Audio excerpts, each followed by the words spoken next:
ya. Baik, selamat pagi semua para mahasiswa baru rekam medik, jurusan rekam medik IIK Baktiwiyata tahun 2023. Pagi ini saya akan menjelaskan materi pendahuluan ya. Jadi bagaimana itu ICD ya. Jadi kita belum masuk ke materi inti yaitu muskuloskeletal dan lain sebagainya. Tapi saya diberi tugas untuk mengenalkan ICD itu apa. Ya, saya belum ngomong ICD-10, tapi ICD itu apa. Oke, saya izin untuk share screen.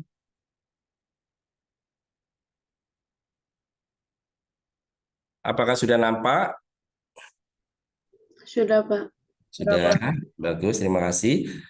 Silakan kalau nanti dari para mahasiswa ada yang ingin mengajukan pertanyaan di tengah-tengah saya memaparkan, menjelaskan, boleh dengan raise hand lebih dahulu ya. Ini sudah nampak secara full screen? Sudah, Pak. Oke, jadi ICD, International Classification of Disease, ya bahasa aslinya ini ya.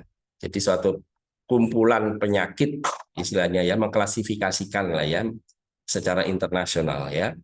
Nah, ceritanya itu diawali dengan yang namanya WHO Family of International Classification ya. Jadi namanya itu WHO FIC ya, ya FIC ya. Jadi Family International Classification ya. Ini adalah satu kompromis gabungan dari classification yang menggambarkan aspek-aspek ya, variasi aspek dari pelayanan kesehatan lah pokoknya ya. Jadi itu awalnya itu dari Family International Classification ya, dengan bertujuan itu untuk membantu pengembangan dari sistem uh, kesehatan baik sistem di lokal, di nasional ataupun bahkan internasional ya, untuk meningkatkan juga sebagai dasar meningkatkan status kesehatannya dan pelayanan kesehatan. Kenapa? Karena dengan dicatat pelayanannya kesehatan yang diberikan oleh pelayanan kesehatan kepada pasien itu bisa dipelajari untuk kedepannya. Makanya untuk improving health status, jadi untuk meningkatkan status kesehatan. Jadi untuk pembelajaran juga ya dalam kata lain ya. Baik juga untuk meningkatkan pelayanan kesehatannya, bukan hanya statusnya tapi pelayanannya. Ya. Nah, secara garis besar algoritma atau urut-urutannya ICD, kamu lihat yang di tengah ini, kursor saya bisa kelihatan goyang-goyang. Kelihatan, Pak. Ya, itu yang hijau ya, yang hijau International Classification Disease ya. Ini referensinya ya, classification referensi ya. Itu ada juga dikenal selain ICD ya, dari ini ya, FIC ya, dari Family International Classification ya. Ada juga dikenal yang namanya ICFD atau lebih disingkat ICF gitu ya. Tapi aslinya ada ICFD. International Classification of Functional Disability and Health ya. Jadi artinya apa? Kumpulan-kumpulan ya, tapi yang dilihat dari fungsinya, fungsi fungsi kita, fungsi tubuh kita, ada trouble, ada disorder, ada gangguan, ada penyakit ya, tapi dilihat dari fungsi dan juga dari disability, dari kecacatannya ya, yang dan kesehatannya tentunya. Di situ ada selain ICD ada ICFD, lalu ada juga ICHI ya atau ICHI ya, International Classification Health Intervention. Nah, ini itu berkembang terus ya. Jadi bagaimana mengelompokkan kelompok intervensi. Jadi di kesehatan itu dalam healthcare, pelayanan kesehatan itu ada namanya tindakan atau intervensi. Gambaran mudahnya tuh pelayanan kesehatan tuh ada yang namanya dibedah, dioperasi atau disudet ya, di apalah gitu ya, patah tulang umpamanya eh, diimobilisasi dan sebagainya. Itu namanya intervention, ya. Pembedahan itu intervention, ya. Penyuntikan juga masuklah. Jadi itu ada dikelompokkan dalam hal-hal tindakan atau intervention. Jadi ada referensi daripada kelompok-kelompokan ini ada 3. Ya, kita lihat ICD, ICFD, ICHI itu 3 ini, ya. Nanti kalian bisa saya beri materi-materi ini, ya. Tapi ini materi slide ini banyak, nggak akan saya jelaskan semuanya. Waktunya ya nggak nutup ya. Lalu kalian lihat sisi kanan dan sisi kiri. Yang sisi kiri related classification, jadi yang berhubungan, yang menyinggung atau yang bersambungan dengan pengelompokan FIC ini atau Family International ini. Ada yang kita kenal yang pertama International Classification of Primary Care atau disingkat ICPC. Jadi ini pengelompokan pelawatan pelayanan kesehatan tingkat primer, tingkat pertama. Apa itu di Indonesia? Yaitu puskesmas, klinik pratama. Ya, itu termasuk kelompok primer, ya. Nanti di aturan-aturan Kementerian Kesehatan itu berkembang ya, pengelompokan ini namanya sekarang udah masuk kelompok yang ILP ya. Apa I-nya saya agak lupa ya, itu intervention salah ya. Layanan primer. Jadi udah di kegiatan-kegiatan itu dikelompokkan ya. Pada layanan primer itu di puskesmas, di klinik, pratama itu ya. Nah, pengkodean penyakitnya itu sebenarnya menggunakan ICPC. Di luar negeri, Australia, ya, beberapa negara di Eropa sudah menggunakan dari awal ya ICPC. Tapi di Indonesia ternyata tidak menggunakan ICPC. Sampai sekarang menggunakan ICD-10, ya, puskesmas, klinik itu masih menggunakan ICD-10. Bahkan praktek dokter gigi juga menggunakan ICD-10. Sebetulnya seyogianya ICPC, tapi nggak apa-apa. Dipakailah ICD-10 yang sama dipakai pada rumah sakit. Itu secondary ya, tingkat bukan tingkat primer, tingkat lanjutnya ya, atau rujukan ya, tingkat rujukan.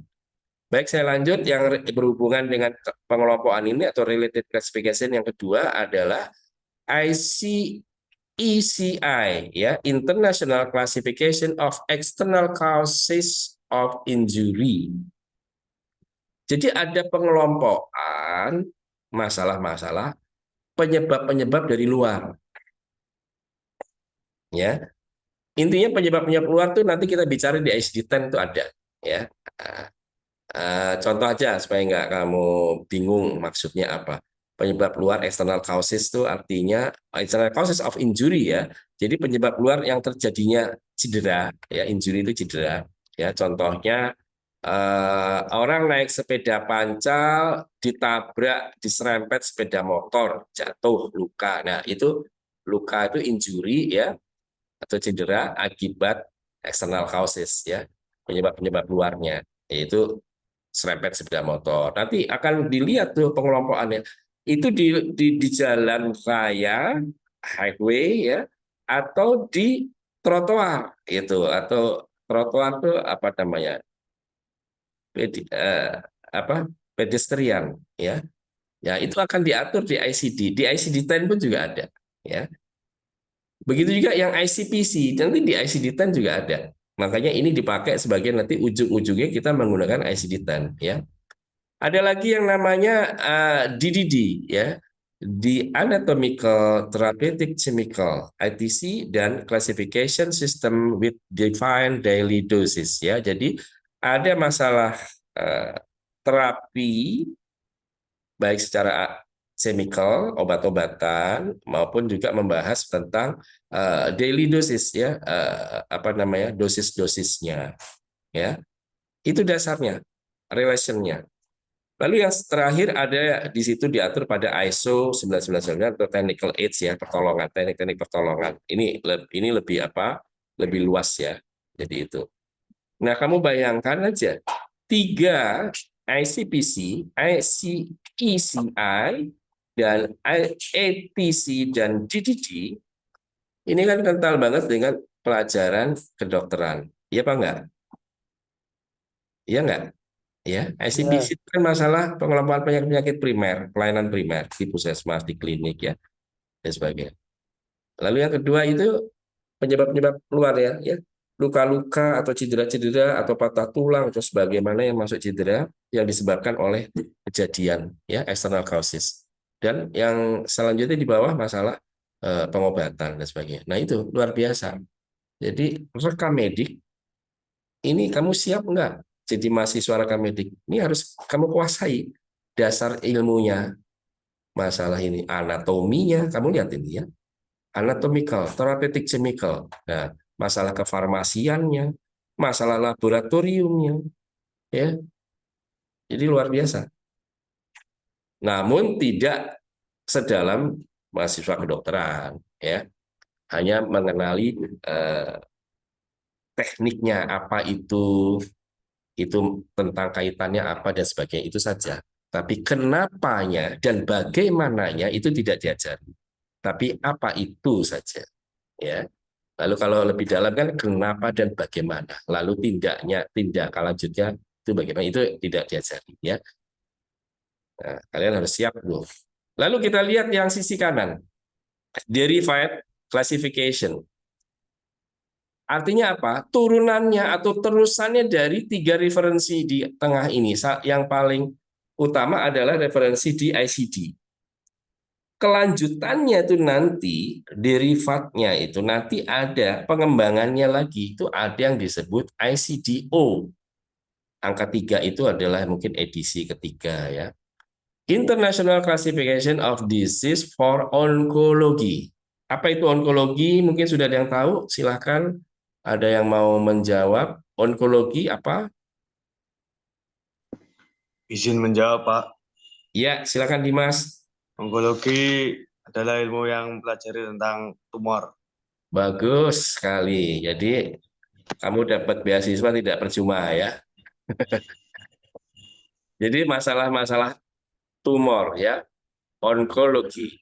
Jadi masalah terminologinya itu neoplasma ya, neoplasma.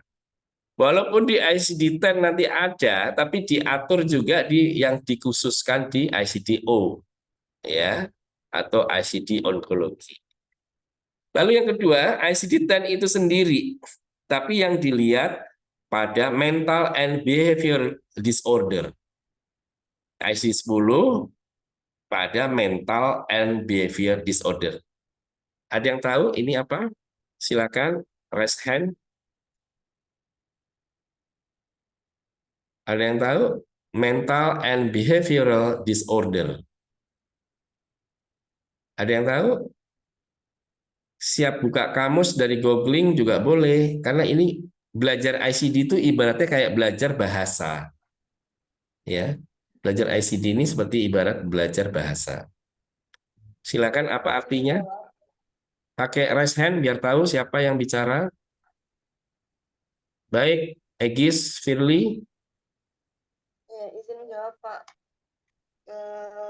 ICD-10 mental and behavioral disorder adalah mental dan perilaku yang ditemui dalam psikiatris klinis. Segi apa? Psikiatris klinis. Psikiatris, kejiwaan itu ya. Ya. Psikiatris ya. Oke. Masih benar ya. Nyambung lah pokoknya ya. Ya, baik, Egis. Ada yang mau nambahkan? Silakan raise-nya diturunkan. Ada yang mau menambahkan pendapatnya? Mental and behavioral disorder.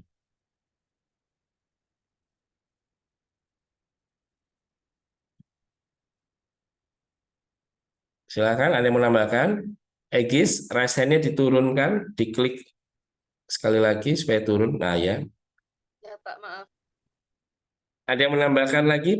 Oke, kalau belum ada, artinya ini pengelompokan atau klasifikasi penyakit yang terkait dengan gangguan atau disorder itu gangguan ya, mental, gangguan mental dan yaitu behavior itu kebiasaan, sifat-sifat ya kebiasaan. Artinya ini gangguan jiwa, ngono ya. Nah, di Indonesia ada tuh buku khususnya yaitu PPDGJ, Pedoman Panduan Penggunaan apa saya gangguan jiwa ya. Saya kepanjangannya lupa, PPDGJ gitu ya. GJ itu gangguan jiwa. ODGJ itu kan orang dengan gangguan jiwa. Nah, itu di ICD-10 juga ada, tapi dikhususkan di Indonesia ada, bukan hanya Indonesia ya, di negara lain pun ada ya, yaitu PPDGJ ya. Lalu yang ke bawah di sini ada ICD-DA, Application of the International Classification of Diseases to Dentistry and Stomatology. Ya, edisi ketiga. Artinya apa? Masalah gigi ya, dentistry dan stomatologinya. Jadi masalah gilut ya, gigi dan mulut. Ya. Ini ada disendirikan. Walaupun di ICD ini ada ya, tapi derivat kelanjutannya atau turunannya itu ada. Lalu ada juga yang ICD-10NA ya. Ini adalah disease-nya to neurologic. Jadi saraf, kelompok saraf dibikin tersendiri buku. Walaupun di ICD-10 ada nanti ya pada bab kelompok yang abjadnya G ya. Lalu ada ICF Children and Youth version. Jadi function tadi kayak ICFD ini tadi. Ini masalah function tapi fungsi ketika pada kelompok anak dan kelompok remaja. Nah, itu ada. Jadi itu turunannya banyak lagi. Jadi kamu jangan berpikiran hanya masalah ICD saja. Ya. Nih, secara algoritma nih. ICD, ICF, ICIC tadi ya yang di tengah ya. Saya balik sebentar ya. Belum berubah ya. Nah, ini mengambil apa tadi di bawahnya itu? Masalah kesehatan populasi ya masyarakat, masalah kelahiran, kematian, penyakit, kecacatan dan risiko lainnya. Lalu selain populasi health, masalah klinis ya. Bagaimana mensupport atau mengambil keputusan dengan yang tepat ya, dengan support yang tepat ya. Lalu integrate jadi perawatan yang terintegrasi, outcome-nya gimana, kesembuhannya kah atau bagaimana, dan sebagai penelitian. Jadi fungsi kegunaan aplikasi ICD ini ya juga untuk riset. Secara administrasi juga bisa dimanfaatkan ICD itu sebagai membuat jadwal, scheduling, sebagai dasar billing ya, atau pembayaran dari pelayanan kesehatan ya itu dan sebagainya. Untuk reporting dia juga bermanfaat banget ya untuk laporan-laporan ya.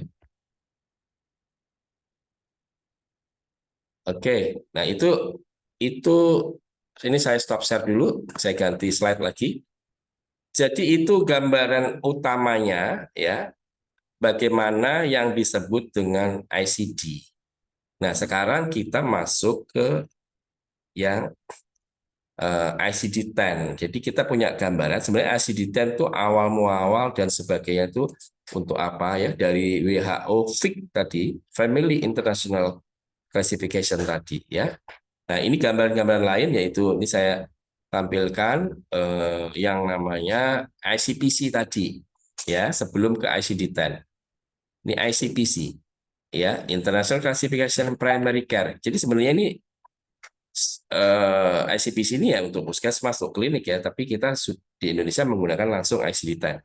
Ini ada dua volume, katakanlah dua aksial, ada dua jilid ya.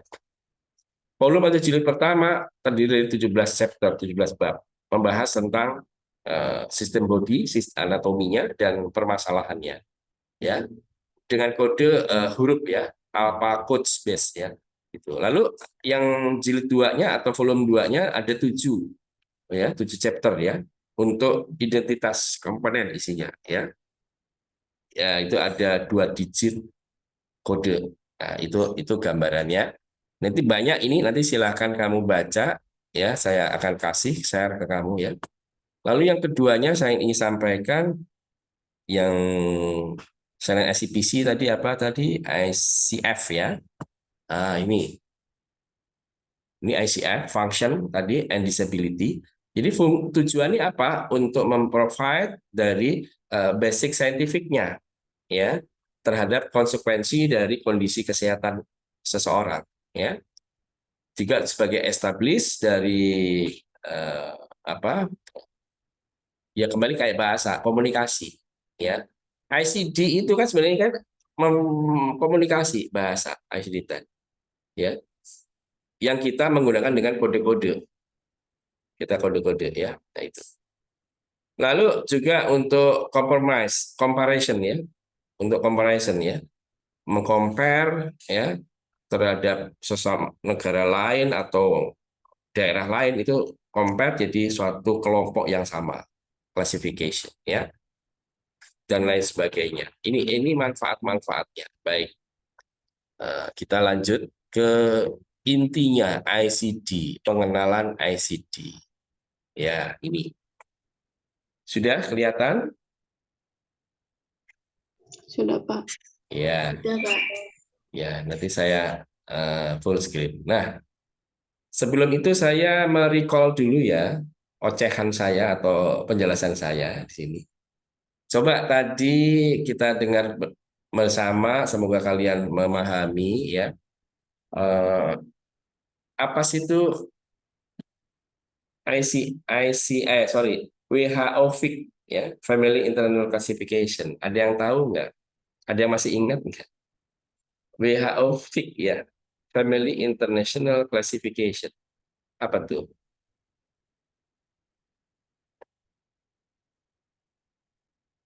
Kalau boleh saya panggil Cayetania Meo, bisa Iya, Pak. bisa menjawab itu? Eh,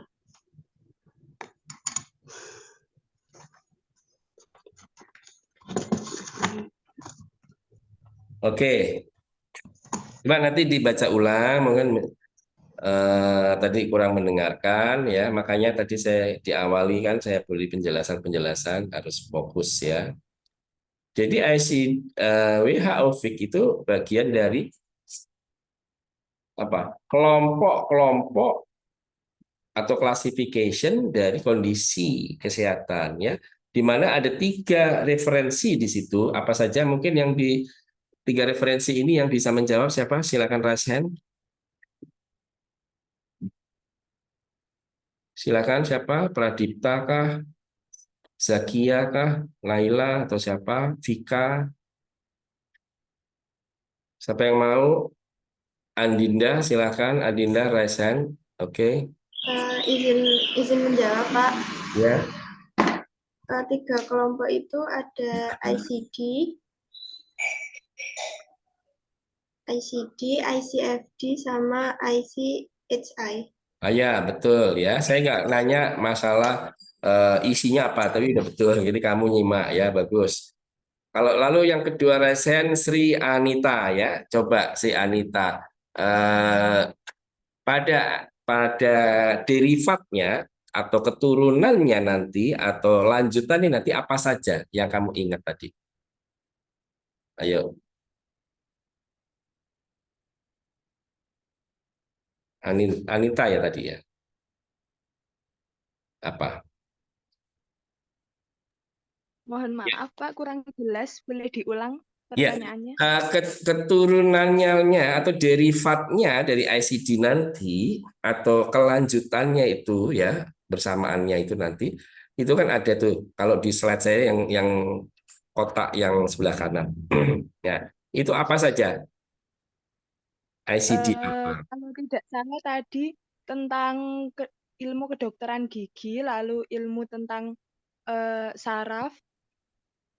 Iya betul tapi namanya ICDNA ya neurologic Oh iya, ya lalu ada ICDO ya itu onkologi yang diberitahu oleh si siapa tadi Dimas ya onkologi itu apa iya. lalu ICD apa lagi ya untuk yang Tentang gigi dentris ya dan stomatologi Iya. ya itu, dan masih ada lagi ya dan sebagainya. Oke, Satu. bagus. Iya, Jadi Pak. Terima kasih. untuk awalnya sudah ada nyimak ya. Baik, secara singkat ini saya menjelaskan lagi untuk pengenalan ICD ya. Sejarah nggak usah, kita lanjut aja nanti. Tetapi saya memberikan clue-nya dulu nanti ya untuk ICD. Syarat bisa menggunakan atau memahami ICD, saya memberikan 3 clue. Ya, ini mohon dicatat ya. Pertama, kuasai terminologi. Ya, terminologi medis khususnya. Oleh karena itu kuliah pertama kan oleh Bu Wisna ya, Dr. Wisna ya untuk terminologi. Betul ya? Betul nggak? Betul, Pak. Ya, Betul. ya, itu kuasai dulu terminologi. Ibaratnya tuh vocabulary-nya kalau bahasa Inggrisnya tuh ya. Perkaya semua istilah-istilah medis. Onkologi artinya apa tadi ya? Tumor, oke lah ya. Tepatnya neoplasma ya. Nah, kayak begitu-begitu ya. Perkaya. Caranya gimana? Silakan. Kamu banyak baca, banyak diskusi, banyak mencari-cari ya. Yang kedua, pahami anatomi, fisiologi, bahkan kalau bisa patofisiologi secara garis besar aja ya. Paling tidak fisiologi anatominya. Syukur nanti lebih dalam kalau ngomong onkologi itu histologi ya ada ya. Nah, pahaminya itu superficial aja ya. Jadi contohnya begini. Ini penyakit batuk TBC gitu aja. Nah, TBC-nya tuh tertulis TBC paru. Nah, kamu harus tahu tuh anatomi fisiologinya dan kalau bisa patofisiologi secara garis besarnya aja. Nah, TBC paru ya, itu yang kamu tangkap suatu penyakit apa? Coba, ada yang bisa jawab nggak? Penyakit infeksi kan ya? Infeksi di mana? Infeksi pernafasan. Iya, di paru ya. Namanya TBC paru. Ya, IGA ya. Terima kasih. Infeksi di paru ya. Infeksi pernapasan. Paru itu adanya di mana sistemnya? Pernafasan. Nah, itu paling nggak kamu tahu itu. Jangan sampai paru itu ada di mana? Sistem penglihatan lah, repot. Nanti istilahnya paru itu bukan itu, mungkin istilahnya nanti pulmo. Nah, ini terminologinya. Pulmo itu di mana? Sistem respirasi. Nah, bukan nanti sistem digestivus, pencernaan. Kan jaka sembung ya, nggak nyambung ya. Nah, itu yang perlu paling lima kamu tahu itu. Ya, yang kedua tadi anatomi, fisiologi dan patofisiologi ya. Nah, yang ketiga ini kaidah-kaidah coding, nilai-nilai cara-cara untuk memilih kode, yaitu kaidah-kaidah coding. Ini kodenya masuk di dalam blok mana? Nanti ada blok ya, ada blok. Kenapa di blok itu ya? Lalu sambil sebagainya lain sebagainya seperti apakah perlu double code, 2 kode atau tidak dan sebagainya. Nah, itu termasuk kaidah coding. 3 ini kamu kuasai, udah beres. Hierarki sesungguhnya kalau hanya menentukan kode, kamu nggak perlu kuliah 3 tahun. Seminggu ikut pelatihan aja beres. Iya nggak? Dilatih caranya mencari kode, itu ada bukunya, ada aplikasinya, udah caranya gitu. Namanya itu sebagai operator atau robot ya di setel ya sudah diprogram gitu ya robot. Tetapi kalian ini di rekam medik informasi kesehatan ini dicetak bukan sebagai robot, bukan sebagai operator saja, tapi sebagai ahli media yang bisa menganalisis kode ini benar apa enggak. Pertama itu. Lalu kalau benar, itu kenapa kok dikatakan benar? Kalau salah, bagaimana kok itu disalahkan? Nah, itu analisisnya. Ahli media ini yang bisa. Kalau bisa ke situ, tentunya bisa membuat suatu sistem nanti. Ya, itu yang diharapkan di tempat-tempat atau fasilitas-fasilitas kesehatan, rumah sakit, puskesmas, klinik, begitu. Bagaimana cara mengelola pengelolaan rekam medik, begitu. Paham ya? Halo? Tadi Jadi tidak disederhanakan saja hanya mencari kode benar apa salah, langkah-langkahnya ini sudah nggak gitu, ya, nggak gitu saja. Tapi gimana paham, ya? Oh, TBC paru kodenya A, nanti angkanya berapa? 19 kah atau berapakah gitu ya? Nah itu udah diatur. Kalau abjad A itu untuk masalah penyakit-penyakit di bagian infeksi, bakteri, parasit di situ. Kejadiannya pada apa? Anatominya tadi pada paru, yang mana pada sistem pernapasan. Kayak begitu ya, kamu harus bisa. Ya. Jadi modalnya adalah menguasai terminologi, sekali lagi ya. Kedua apa? Apa yang kedua tadi? Anatomi, fisiologi, dan Paham fisiologi, Oke, betul. Yang ketiga? kaidah kode. Ya, ya, oke. Nah, oke ya. Ini anunya lanjut aja ya. Apa ini sejarah ya. Tapi ini kok hang ya? Nggak jalan ya? Nggak berubah ya? Saya stop share aja. Saya stop share. Sudah? Sudah? Sudah. Ya. Sudah, Pak. Oke. Saya stop share. Jadi saya pilih aja slide-nya. Ya, saya pilih aja nanti description-nya nggak usah ya.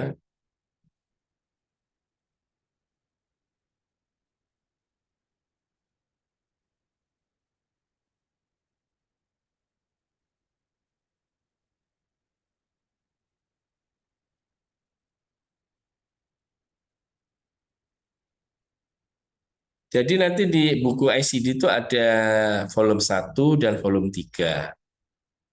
Ya. Volume 2-nya itu manual book-nya ya. Nah, ini yang volume 1 ini seperti apa kumpulan ya dari nama-nama penyakit. Volume 3 itu saya cari dulu ya. Itu masalah seperti kamusnya ya, penuntunnya kamusnya. Kalau kamus itu kan mencari abjad namanya penyakit TBC, T, depannya T, apa dan sebagainya, begitu ya. Sebentar ini.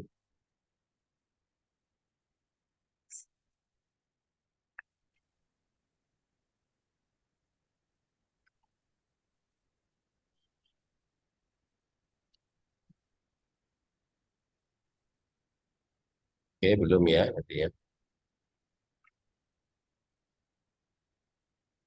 Ya, ini jadi di dalam volume 1 ini tertulisnya di volume 1 aja ya. Jadi di volume 1 kan ada volume 1, volume 3 ya. Itu ada isinya ini ya. Selain pengantar, pengakuan, kolaboratif dan sebagainya, ini daftar kategori yang 3 digit. Ya, nanti ada tabulasi ya, yang sampai karakter yang keempat ya. Mulai dari bab 1 sampai bab 21. Lalu ada masalah morfologi neoplasma. Tapi kalau yang edisi yang 2016 itu udah morfologi neoplasma udah nggak nampak di sini ya. Tapi nggak apa-apa, di tempat lain ada nanti ya. Lalu definisi-definisi dan aturan-aturan dari nomenklatur ya itu. Intinya itu.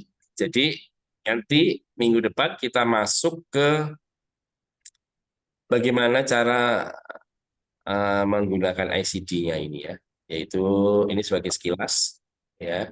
Bagaimana jadi tuntunan atau runtutan mencari kode. Di sini ada istilahnya lead term ya, silahkan ya. Manakala memang bisa ditentukan lead term atau istilah utamanya apa sebagai kata kuncinya ya.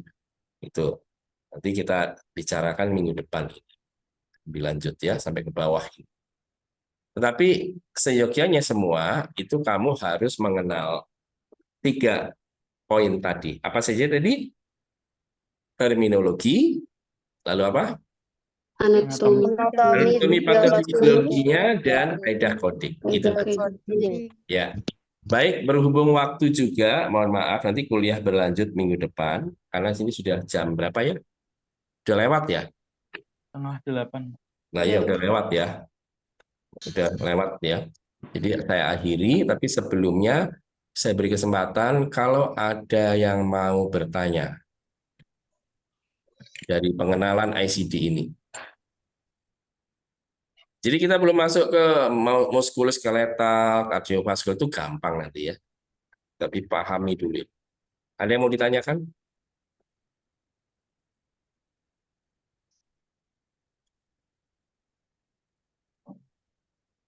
Baik, kalau tidak ada, tidak apa-apa. Nanti kita lanjut di kedua ya, minggu kedua, tapi dengan tugas ya.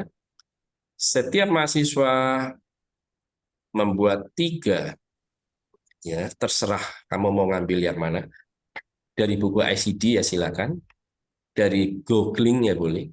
Ya, 3 terminologi medis harus berbeda.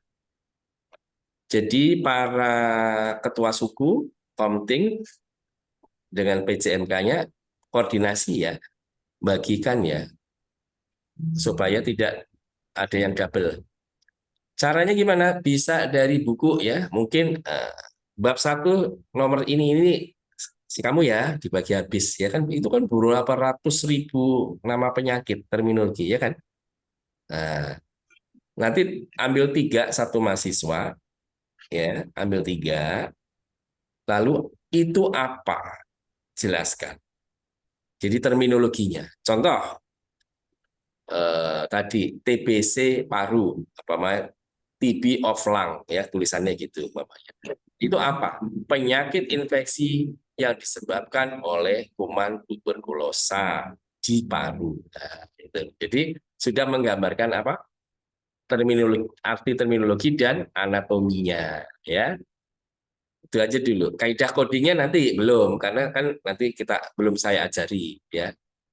Kaidah codingnya nanti. Jadi itu dulu ya. Ada contoh lagi umpamanya sakitnya demam berdarah. Nah, tertulisnya di situ kan nggak ada. No, dengue fever, dengue hemorrhagic fever. Ada juga dengue fever ya. Ada juga dengue hemorrhagic fever.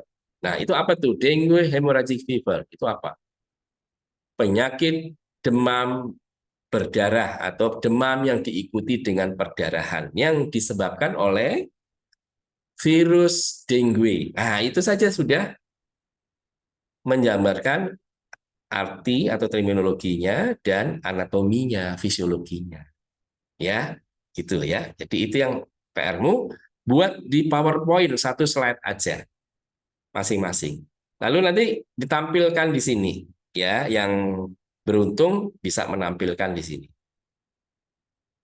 Ya, paham tugasnya? Oke, kalau paham sudah ya, saya akhiri kuliah ini ya. Oke?